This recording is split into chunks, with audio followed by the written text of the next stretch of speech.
On va te montrer maintenant comment il est possible d'épeler des gènes. Au début, on progresse de la même manière que lors de la réplication d'ADN. Le généticien a besoin de copies du gène qu'il veut lire et de primers, de courts bouts d'ADN simples brins identiques au début et à la fin du gène d'intérêt. Les primers sont marqués à l'aide d'une certaine substance.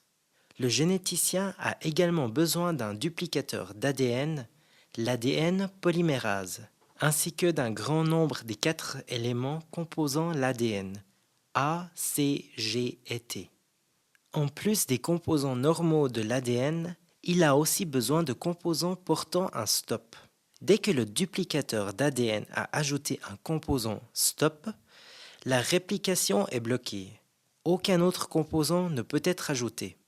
4 tubes sont étiquetés A, C, G et T, et les copies du gène à épeler sont distribuées dans les 4 tubes. Les primers marqués sont ajoutés aux différents tubes. Le duplicateur d'ADN est un grand nombre des éléments composant l'ADN. Dans chaque tube se trouvent pour le moment les mêmes ingrédients. Le généticien ajoute alors dans le premier tube les composants A stop, dans le deuxième les C stop, dans le troisième les G stop et dans le quatrième les T stop.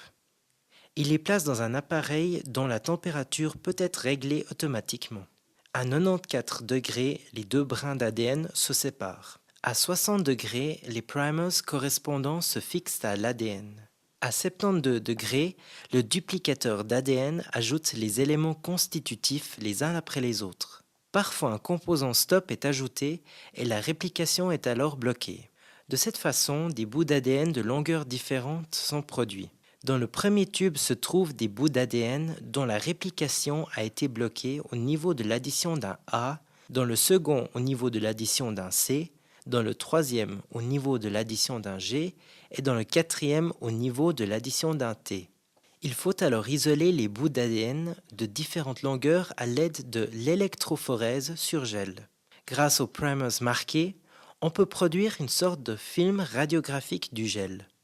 Dans le premier et le deuxième tube se trouvent 5 bouts d'ADN de longueurs différentes.